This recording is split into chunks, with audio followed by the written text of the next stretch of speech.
Nangin masandukot ang tag-sa-kahit sang slalom race competition nga ginhiwat sa baybayon sang Barangay Santo Niño Sur, Arevalo nga isa sa mga aktibidad sa 52nd Iloilo Guimaras Parao Regatta Festival. Nagkarera ang masobra 40 ka paraw halin sa nagkalain-lain nga lugar sa Panay kag Guimaras, kaangay sang Boracay, Leganes kag Tigbawan. Ang mga partisipante nagpakita sang abilidad sa pagbalanse sang paraw kag kung paano nila paayunan ang huyop sang hangin agud mapadasig ang ila sakayan. Natunga sa tato ka kategorya ang kompetisyon. Category A sa mga baruto nga nagalaba sang 25 feet. 30 feet sa Category B, kag 40 feet naman sa Category C.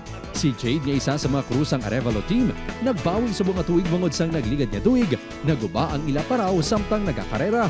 Todo naman nga nagpanghanda ang crew halin sa isla sang Boracay, nga 12 anyos na nga nagapasakop sa kompetisyon. Ang foreigner nga si Steve, nga nagbakasyon lang diri sa Iloilo, nalingaw kag nagdayaw gid sa kompetisyon.